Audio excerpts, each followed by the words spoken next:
Welcome back to Court TV Live. I'm Julia Janae here with Judge Ashley Wilcott, and we are turning our attention now to New Mexico, where former Rust armorer Hannah Gutierrez is back in court today for a pretrial hearing. Gutierrez is attending via Zoom as attorneys are addressing several motions ahead of her jury trial, which is scheduled to begin on February 21st this month. We'll, of course, be following that very closely. As you may recall, Gutierrez was overseeing the use of weapons on the movie set where actor Alec Baldwin fatally shot cinematographer Halyna Hutchins.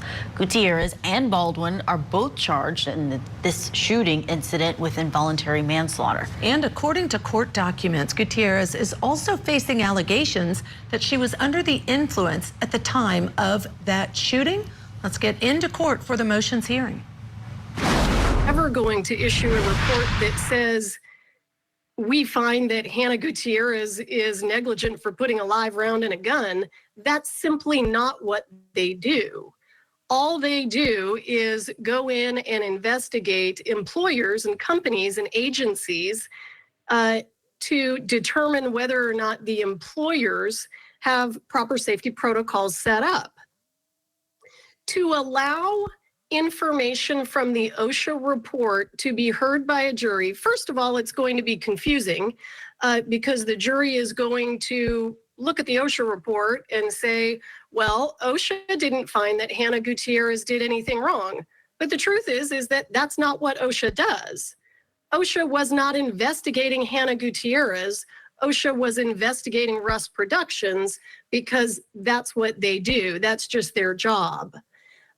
It would be similar to, Your Honor, let's imagine that there's a domestic violence battery case and the defendant who's criminally charged with battery comes into court and says, hey, I had a restraining order hearing about this incident and the judge found that I did not commit an act of abuse. So I should get to share that with the jury. Of course, we would never let that happen because what's happening in the restraining order hearing is completely different. The standard is completely different. The evidence is completely different. Everything is completely different. We would never allow that in a criminal trial, and this is absolutely no different. One of the, as the court can see, and I understand that we're not hearing this motion today, a motion in limine was filed by the state because we're going to need the court to help us try to figure out how to rein in some of the defendant's experts. And I can tell you, Judge, I mean, in order for experts, I certainly read the defense's response where basically what they're doing is they're saying, we're not going to give the report to the jury, but we're going to have our experts say we read the report and we relied on the report in coming up with our expert opinion. Well, what you have to understand is, for example, one of their experts is just a movie director. All he does is direct movies. And the only thing that he's reviewed related to the evidence in this case is the OSHA report. So a man who has presumably not reviewed the statements of Ms. Gutierrez, has not reviewed the statements of any of the other participants or witnesses in the case, hasn't reviewed any of the photos, hasn't read any of the police reports, hasn't done any of that stuff, is going to come in and give an opinion because he read the OSHA report. And that's not how expert testimony works. There has to be something about what the expert is relying on that makes it appropriate for them to rely on it so that it can influence their opinion. An OSHA report isn't something that these experts can rely on. This isn't a case about whether or not there was workplace safety. If Rust Productions was on criminal trial for workplace safety, would the OSHA report be admissible? Yeah, it might be under that set of circumstances. But we can't have defense experts who are movie directors come in and say, I'm here to testify that Hannah Gutierrez didn't do anything wrong because I'm a movie director and I read an OSHA report. That can't happen. That is so far afield from anything that is reliable in terms of expert opinions. So I'm asking the court to treat this the way that we would treat anything that's happening sort of in a quasi-administrative hearing that's remotely related to a criminal case. It doesn't come in. It's confusing. The issues are different. Thank you. Mr. Bowles, response. Yes, Your Honor. First of all, with regard to the experts, Ms. Morrissey went into another motion, which is not addressing the OSHA motion, and that's a Daubert motion. I want to talk about that later, that this is a completely late filed disguised Daubert motion, which they knew about since November when those interviews happened. With regard to the OSHA specifically, Ms. Morrissey said at the beginning of her argument to this court that OSHA does not look at employee conduct. Actually, she interviewed Mr. Genoway, who's a supervisor at OSHA, and this was back several months ago. She asked him that question, that you're not focusing on the armor. Mr. Genoway said, well, this OSHA statute does include provision that requires employees comply with OSHA standards and requirements. Yes, ultimately, they are looking at the employer. However, there is a provision that requires employees also comply with OSHA. Now, in their findings, Judge, which were comprehensive, they went through the various safety failures of various parties. Now, Mr. Genoway later says he finds that Ms. Gutierrez had issues in response to Ms. Morrissey's question, as did others. So these findings all are the context by which the jury should be allowed to review the prosecution's theories, which are solely Hannah Gutierrez-Reed caused the safety failures on this set, and they want to blame her, but then they don't want the jury to have the context that another state agency, a federal OSHA, had reviewed this, and they found safety failures across the board. Now, Judge, it would distort the truth, it would keep the truth from the jury, and it would present a lack of context of the whole set, because we have a set here where many people had things that they did that led to a tragic accident. It was not Ms. Gutierrez-Reed who solely caused something, and that's what the prosecution is trying to say. So they don't want us to be able to put in any defenses with regard to a state agency who found that there were multiple safety failures across the board by management. Now, that's highly relevant, and it's very important to Ms. Gutierrez-Reed's case, because the prosecution is going to try to blame her solely for the whole thing. So it's important that we get to counter that with the appropriate context. Experts are entitled to rely on hearsay. Now, we're not asking to introduce the report. As this court knows, police reports are not introduced because they're hearsay within hearsay, unless there's some kind of...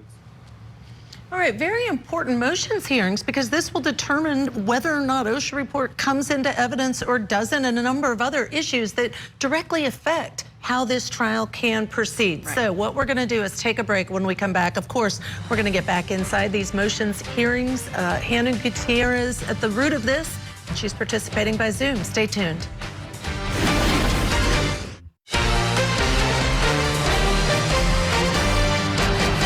Welcome back to Court TV Live. We are following the case out of New Mexico against the Rust movie set armorer Hannah Gutierrez. And right now there's a motions hearing going on over whether or not certain reports can come in as evidence. There's an OSHA report that was done of how things were handled on that Rust set, and the state wants to exclude it and not allow the defense to use it because it found that there was widespread negligence on that movie set where Alec Baldwin was the producer. Let's go in for more of those arguments. Just the report itself, but certain of the findings certainly can be used by an expert under the expert rules in terms of their opinions. We're not going to ask to introduce that report, however. But Judge, the premise Ms. Morrissey told you at the very start is wrong.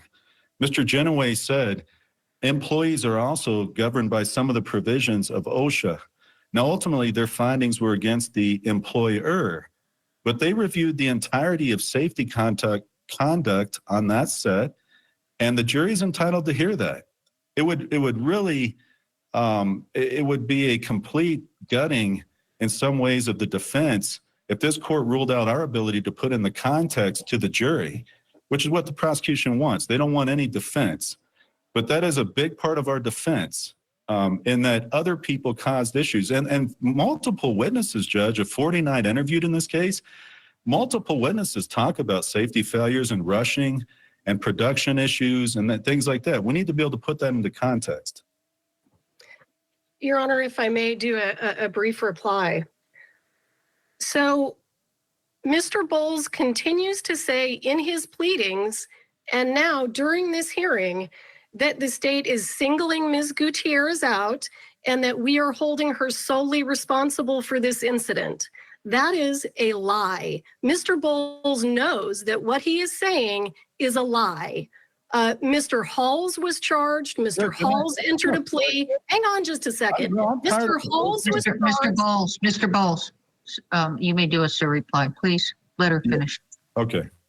Mr. Halls was charged. Mr. Halls entered a plea. Mr. Baldwin has been indicted. The people who the state believes have criminal culpability for the death of Halyna Hutchins have all been charged. So let's make that clear. Every time Mr. Bowles says that during a hearing or in a pleading, it is not true, and he knows that it is not true. Having said that, yes, of course, OSHA is going to look at the conduct of employees in order to determine whether or not the employer had adequate safety protocols in place. And that's exactly what they did in this case. And look, this is the case of Hannah Gutierrez. And there are certain people that Mr. Bowles, under the law, can point to and say, this person shares responsibility with her. Alec Baldwin is a perfect example. Mr. Bowles' defense is going to be, Alec Baldwin pulled the trigger and he shouldn't have pulled the trigger, and that causes issues with proximate cause. Those are all legitimate legal defenses. An OSHA report that basically finds Rust Productions had some liability, but doesn't comment on the fact that there is evidence that Hannah Gutierrez brought the live rounds on set. There is evidence that Hannah Gutierrez did not find and remove those live rounds for 12 days until Halyna Hutchins was shot. None of that is in this OSHA report. So if we have experts take the witness stand and say, I'm a Hollywood director and I read an OSHA report and I'm here to tell you that Ms. Gutierrez didn't do anything wrong, we are so far afield of what expert testimony is supposed to be. Expert testimony is supposed to be reliable. What the expert relies on has to be relevant. If the court eliminates the OSHA findings from the trial, what the court will be doing is just simply leaving the jury with the relevant information and the relevant evidence. This is not relevant evidence. This is a smoke screen that Mr. Bowles wants to use to convince a jury that Hannah Gutierrez has absolutely no culpability when OSHA was simply not tasked with answering that question. Thank you. Judge, thank you. Thank you, Your Honor. Judge, actually, that is not correct. The relevant information is the context of the OSHA report. Now, if Ms. Morrissey's case was just individual, discrete instances, for example, loading the firearm, for example, how did the live rounds get on set, which we have plenty of evidence it was somebody else that put those live rounds on set. But if they were just discrete instances, then her argument would make more sense. But what they want to put on a trial, and the court will see, is a series of, they're going to show this whole set was negligent in their opinion. And they've written this in pleadings. There's negligence all over the set. Well, the problem is then the jury doesn't hear the context of the findings by the production and everybody else that caused these safety failures.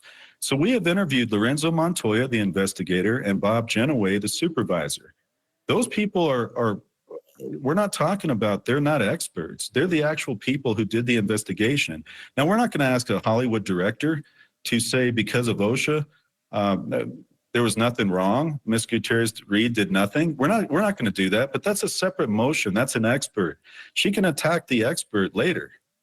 And the last thing, Judge, I'm going to say, the personal attacks, I do take objection to, and I'm going to put that on the record because it's been in the pleadings and it continues by Ms. Morrissey. Thank you. The court makes the following ruling with respect to the state's motion in limine to prohibit use of testimony of OSHB findings and report. The court denies the state's motion in limine. First, the court finds and concludes that pursuant to 11401 NMRA, the OSHB findings and report constitute relevant evidence because it has a tendency to make a fact more or less probable than it would be without the evidence, and the fact is of consequence in determining the action. For instance, the findings and report may impact the state's theory of causation. Second, pursuant to Rule 11-403, the court finds and concludes that the probative value of the OSHB findings and report is not substantially outweighed by a danger of unfair prejudice, confusing the issues or misleading the jury. Rather, the state can address any perceived limitations of the report via cross-examination of the witness by whom the report is addressed. Defense, prepare that motion. Yes, Your Honor. All right. We're going to move on to the motion to sever charges and exclude mention of alleged other bad acts. Go ahead. Good afternoon, Judge. I'll be arguing that on behalf of Ms. Gutierrez-Reed. All right, we're hitting the pause button on that testimony. We do want to bring in our guest that is standing by to react to this motion that was just denied by the judge. It was a motion in limine in West Palm Beach, Florida. State Attorney Dave Ehrenberg is standing by. Dave, I'm glad we have your expertise on this one. Is it unusual for an OSHA report, which is more workplace safety, different investigation process than police would have, for a prosecutor to use that kind of a report, or even the defense to use that report, which is what is desired here, in an involuntary manslaughter case? This whole case is very unusual. First off, I thought it was interesting that both sides made very passionate, compelling arguments, and the judge listened, but then she read from a script, from a written order that she had done before. So why go through the oral arguments? Why go through the arguments if she just had this already determined from the beginning? So that to me was a little unusual. But as far as the OSHA report, the defense wants this in because it points a finger at everyone on the set, and that clouds the issue of whether Gutierrez herself was responsible. The prosecutors are saying they didn't ask the right questions in this OSHA report. This is an administrative agency looking at different things. But in the end, I think the judge got it right that we should allow the report in because that's more information for the jury, and allow the prosecution to poke holes at it through cross-examination, through her own argument. So it's better than keeping it entirely from the jury because it is probative evidence. And I like that the judge specifically said that. That's one of the findings required, that the prejudicial value did not outweigh the probative value. All right, stay with us. We're going to get back into court. The next motion is about to be argued. Let's go back in. We are the movement. It's my understanding the state, notwithstanding us being the movement, actually carries the burden here to show a fact and consequence. I can go first, or the state can go first. Typically, the state would go first because they bear the burden. Ms. Morrissey. This is not my motion. I don't see why I should have to go. Do you wish to go first? No. All right, thank you. Okay. Judge, we filed our initial motion to sever this tampering charge, and we challenged the state to come forth with some theory of admissibility. In their response, they spell out how they believe these acts are connected, and those arguments are based solely and completely on speculation. For instance, in the state's motion, in the state's response, they indicate that Hannah was nervous in the presence of police officers, and they attribute that to potential cocaine use. That's not supported by anything. And they identify a plausible alternative explanation as they're discussing it, saying that she could be under the excitement or stress of the event. There's case law that we cited in our reply that says that when there are multiple plausible explanations for something, that's not probative evidence. That's speculation that runs afoul of the jury instruction to only decide a case based on its facts instead of making speculation and guess.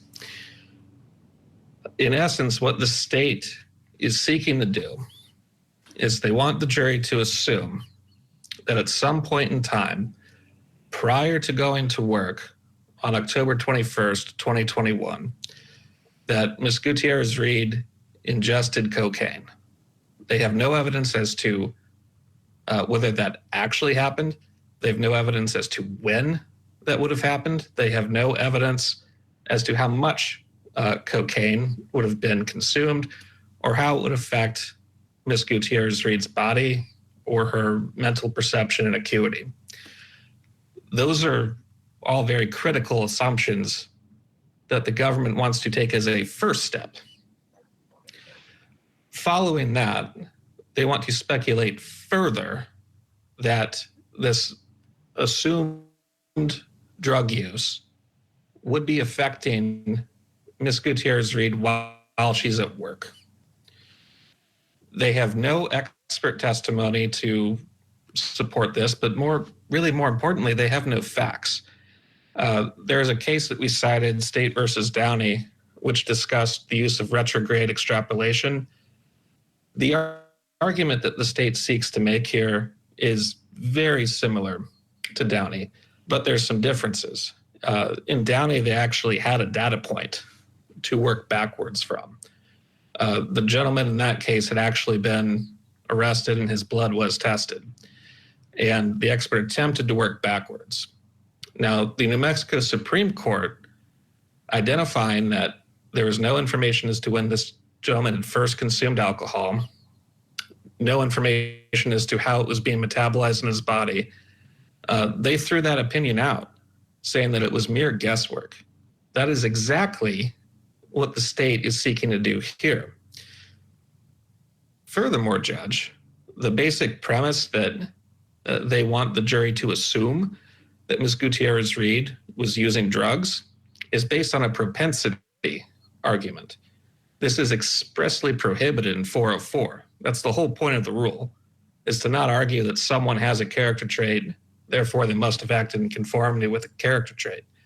Their response makes this very clear that that's what they're doing. They describe Ms. Gutierrez-Reed as, and I quote, a person who uses drugs, a person who abuses substances. They are attempting with their evidence to show that she has this character trait, and then they want to argue that she acted in conformity with it.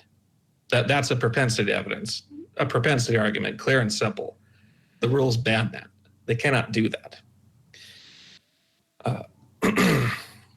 In the state's response through pages 4 to 6, they include several text messages, and they argue that those provide their factual foundation here. None of those messages, none of them, not a single one, indicates or suggests that Ms. Gutierrez-Reed had used cocaine on any point in time on the day of incident or the day before the day of incident. At best for the government, there is a text state that suggests that Ms. Gutierrez-Reed may have used marijuana. They make reference to... We're gonna hit the pause button there. Text messages, though, from Hannah that do indicate drug use, but is it probative enough for this court to say that can come in? Stay tuned, we'll get you back to court. Tonight on Closing Arguments, the disappearance of Harmony Montgomery and the murder case against her father. As the state continues to present evidence, are they doing enough to convince this jury that Adam Montgomery murdered his daughter? Plus, a Microsoft executive is gunned down and his ex-wife and her new husband are accused of being the masterminds behind his murder. Our experts break down everything we learned from today's pre-trial hearing. Closing Arguments, tonight at 8/7 Central, only on Court TV.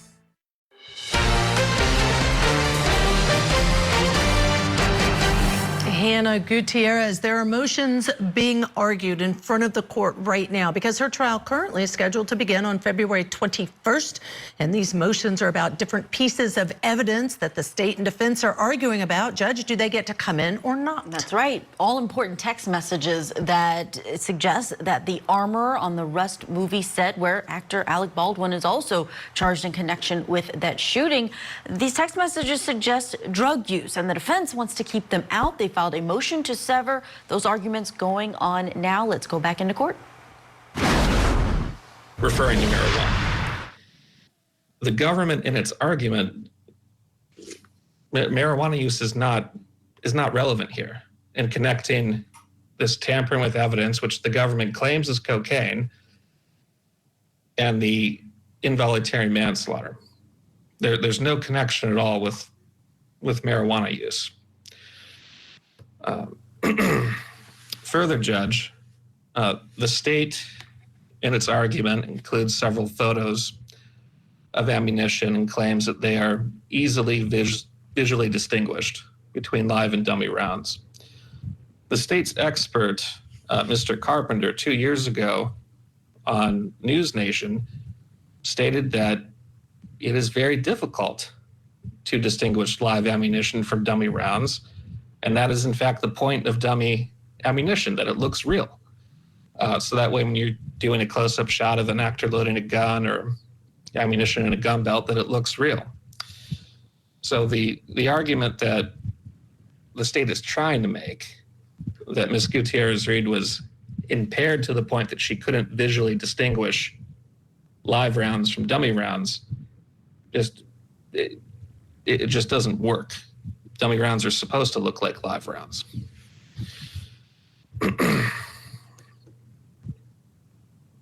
And Judge, this argument would be extremely prejudicial to Ms. Reed if the jury were to believe that she is someone who the government wants them to believe goes to work while she's intoxicated. That has extreme prejudice, and there's no probative value because they have no foundation for that. Furthermore, Judge, the state did not address in their response the argument specifically about the rule on joinder, 5203. 5203A1 states that you have to have acts that are similar in nature to join. The two crimes here that Ms. Gutierrez-Reed is charged with, tampering and involuntary manslaughter, they're very different from one another. They're not similar acts. And 5203A2 says to join, you must have acts that are linked together as a series of acts. Here we don't have that either because there's no evidence actually linking the alleged tampering with the alleged involuntary manslaughter. So we would ask, Judge, for those reasons, for the defendant's motion to be granted and for that count to be severed, and also that the state be prohibited during the involuntary manslaughter trial from bringing any of that up. Anything about substance abuse, anything about drug use, and this specific act of alleged tampering. Thank you. Ms. Morrissey. Your Honor, I'm a little confused just in terms of the procedure and the motions that we're hearing today. The court gave the state a deadline of February 2nd to file a 404B notice. We did that. We filed it on February 2nd. The defense has never filed a motion to exclude the specific things that are in that 404B notice. So I'm not sure exactly where we are on actually addressing the 404B issues that the state wants to get into. What the defense is not allowed to do is to... Thank you to Dave Ehrenberg for being with us today and his expertise.